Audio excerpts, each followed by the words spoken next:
Hey guys, it's Sarah. I am 20 weeks and 1 day pregnant with the triplets today. Killian is right here between my knees. He wants to be very close to me, so he might be in the video for the whole duration. Today was a big day. Today was anatomy scan day.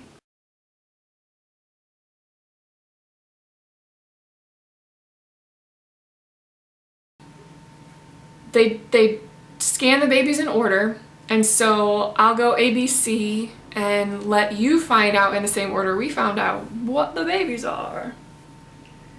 So we found out baby A is a boy, and if you are very astute, then you know that babies A and B are from the same embryo that split, so they are identical twins, which means that B was also a boy. And then they made me wait! They made me wait, you know, through all of the measurements to find out what C is. Just drove me nuts. I had this awful nightmare and fear that I would be the mother of 3 triplet boys, but good news is I'm not. Oh, I'm gonna cry. That's so cute. So baby C is a girl, and we got everything we wanted. God, I didn't even know how much it meant to me to find out what they are. I kind of was thinking that we wouldn't, you know, I kind of like the idea of the big surprise on the day that they're born. But my husband very much wanted to know, and oh my gosh, my whole family wanted to know, so we did it. But obviously I don't regret doing it because I just love knowing what they are. And I know where they are, and so I can talk to them.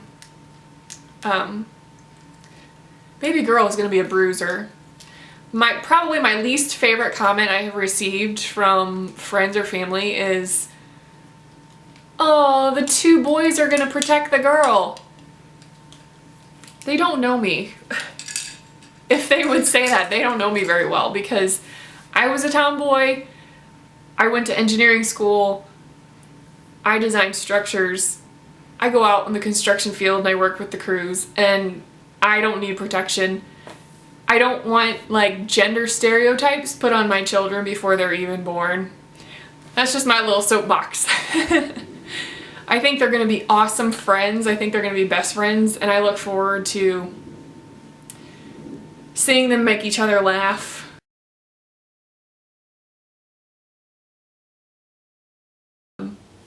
I haven't updated you since like week 16, and at that time I think I mentioned how baby A had a problem called velamentous cord insertion, and I'm gonna recap that because that's kind of the big focus of today, was that baby's cord. They are all measuring similarly. Their heart rates were all pretty much the same. Like 152, 153 beats per minute. The sizes were A and C both weigh 11 ounces. Baby B weighs 10 ounces. And those are small babies. They told us that on the scale, the percentile scale, that babies A and C are like, 23rd percentile, and baby B, I wish I was listening closer, was something like closer to the 10th percentile. They didn't seem very concerned about their weights yet. They said they'd have to be less than the 10th percentile to be classified as small babies. I'm past the halfway point, and I've gained 10 pounds. And I eat. I try to make sure that I eat about 2,200 calories a day. It's all very healthy calories, except for the occasional bad day. I'm not really exercising. It's just like everything I eat, they take, and it might be time to start kind of ramping it up on their behalf. You know, maybe kind of throwing the usual caution to the wind and just eating the fat as long as it's good. Like cheese and peanut butter are both very fatty, but very good for the babies. So I don't want to spend too much time on that. But basically the babies are doing well. We got to see all the anatomy, you know, from their head and their brain to their abdomen with their kidneys and stomach and bladder, and of course their genitalia, and then their legs and feet and hands and just everything. You know, you get to see the nose and the lips and everything at the anatomy scan, so that was really cool. We got a profile of all three, and I swear, this is gonna sound crazy, but I swear A and B, the boys, look just like Aaron. Like their profile is definitely their daddy, and the little girl, I don't know, but Aaron and I both think that she looks like me. So that ultrasound took, I don't know, 2.5 hours. And then of course I always have to sit there and wait for the sonographer to go check with the doctor on call that day to make sure that they were satisfied with the images. There were over 200 images taken for the babies. They said it would take like at least 35-40 minutes for the doctor to even review.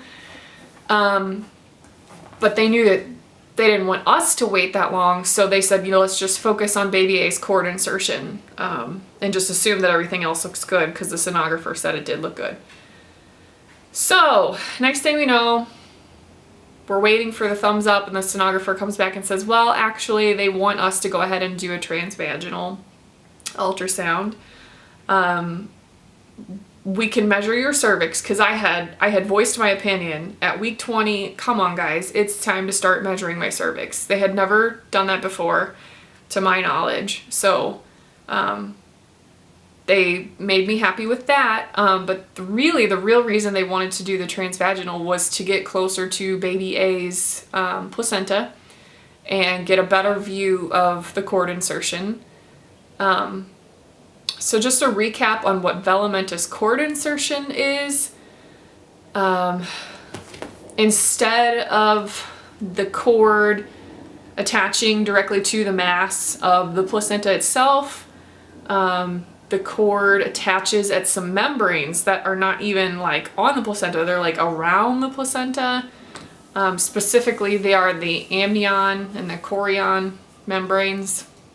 And then from that point, the cord stops. So the cross section of the cord is mostly protection for the 3 blood vessels that are within the cord, which means those blood vessels then have to travel unprotected through the membranes until they reach the placenta.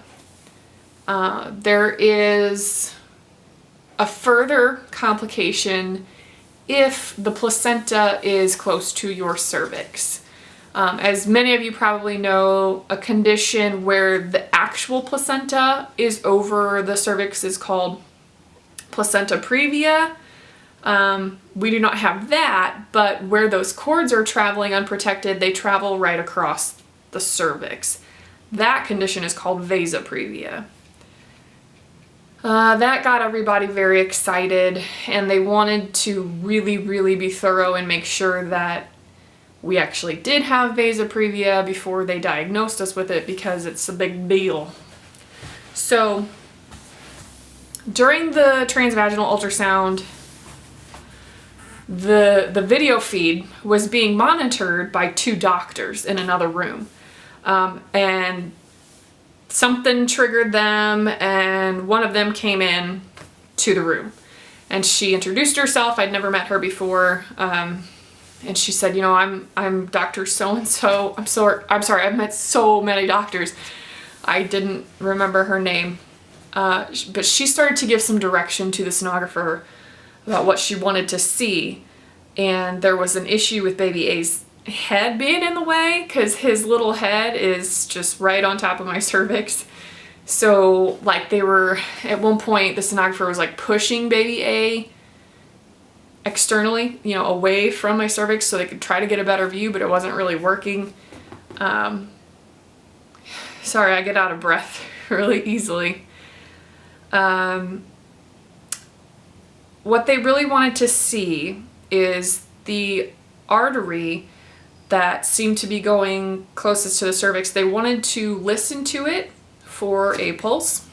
It's essentially a heartbeat, because they wanted to verify that it was the baby's heart rate and not my own. So that way they could definitely identify it as Vasa Praevia. Thought we were done, so they had me, you know, put my pants back on and then wait again, and then they came back and said, sorry, you've got to go, you know, take your pants off again, we're going to do another transvaginal. And this time 2 doctors came in with the sonographer. So now there were 3 people in there, and they kept apologizing, you know, I'm sorry you have to keep doing this, I'm sorry this is taking so long, I'm sorry there's so many of us in the room. And I didn't mind at all, because when we found out a month ago at the last time I updated you guys that we had the velamentous cord insertion, like that's all they told us. Velamentous cord insertion, see ya, you know. And of course I did my own research, and it seemed very concerning to me. It didn't necessarily mean anything was going to happen, but I didn't feel like we were getting the attention that it warranted. And so to have all those people in the room and for them to look 3 times and make sure, all made me feel really good. The third person in the room was obviously the most proficient with the ultrasound machine, and she did a 3D image with color to the best of her ability because baby A was moving so much. But that gave them kind of a 3D picture of where those vessels were going, because once they're no longer protected by the cord, they can go off in different directions, and that's basically what they do. Baby A's head, you know, with it being in the way, I asked, you know, is he gonna crush his own vessels? Is he gonna block his own blood flow off? And they said not likely. It'd be very unlikely, because he would have to block all 3 of them for us to really be concerned. And he moves around so much, obviously, that it's not going to be something where he pinches it off and then that's it. But they will, of course, keep a very close eye on that from now on. So finally, they gave us the okay to continue on to our MFM appointment. And that doctor kind of, they didn't really go into more detail than the other 2 had just done in the ultrasound room. But she answered all of my questions that I had on my mind, and then, so I'll jump to the end. The end is I am now on what's called Pelvic Rest. That means no intercourse, nothing that could cause uterine contractions, nothing that would irritate my cervix and potentially cause it to spot, because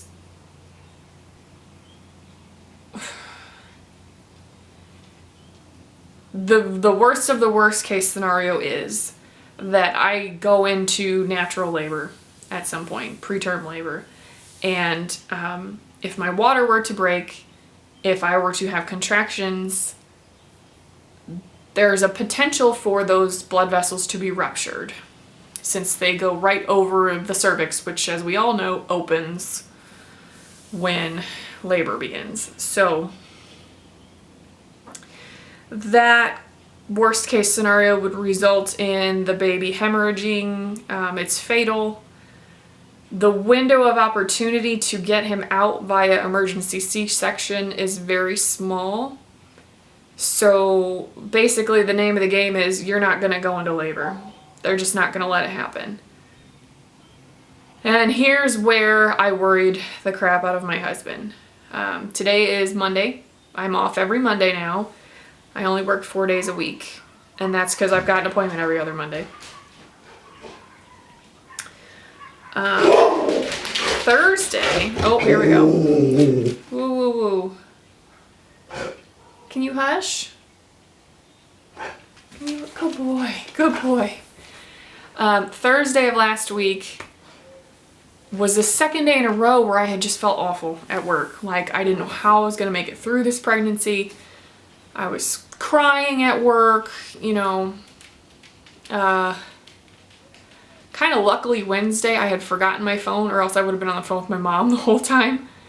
But Thursday was just worse. I got there and I just immediately felt bad. It was like my heart was labored, and I was in pain. And I've always had ligament pain, but this was different. This was like the muscles all the way across my stomach tightening up. They burned like fire, and then it wrapped all the way around my back like a band. All the way around my body was just tightening. The MFM says that was contractions. So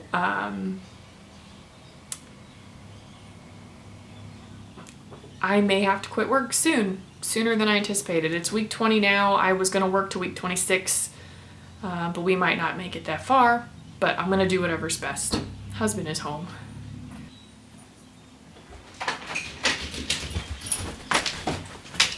Hi, love. Recording? Yeah, but I'll edit it. I'll just edit out the middle. You go out?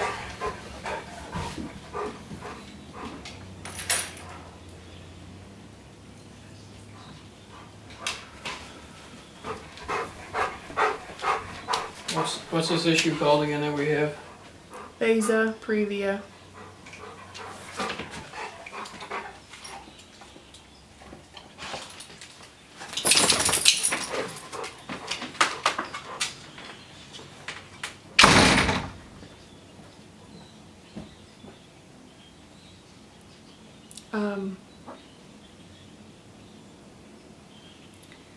So I went home halfway through Thursday, and then I took Friday off, and I slept most of Friday. I don't know how to prevent that from happening again, except to stay hydrated, because that can prevent muscle contractions. And I'm going to soak more frequently in a bath with my Epsom salt, because it relaxes all my muscles. And what I've read is that Epsom salt has magnesium, which is a natural muscle relaxant, or basically a natural pain reliever, because it releases the tension in your muscles. So yeah, I'm probably losing my thoughts a little bit here.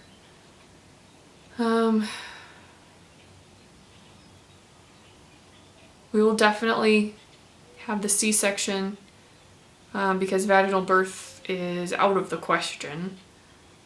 It was out of the question before, but now it's really out of the question. If I think of anything, I'll just make another video. So I think that's it for now. I'm getting a little pregnancy brain here, getting a little scattered. So, quick recap is babies are fine. Twins are boys. Baby C is a girl. They all weigh about the same, but they are small. Their heart rates are great. Their anatomy scans came back great, and we're just now on pelvic rest and keeping a very close eye on especially baby A. And I am to be very, very careful to keep my eyes open for any more symptoms of contractions, because I cannot go into natural labor. Just can't happen. If I do have any spotting whatsoever, I'm not even to call. They gave us directions to go straight to the hospital. And they told us which entrance to go to. And so we practiced it today. We practiced while we were over there, might as well. Going to that entrance and showing Aaron where he would drop me off and where he could go park and so on and so forth. And they told us the magic words. The magic words are going to be, I have vaginal bleeding with Vasa Praevia, and that will beeline us into being admitted. So I will talk to you guys again soon. Hope you're all doing very well, and I'll talk to you. Bye.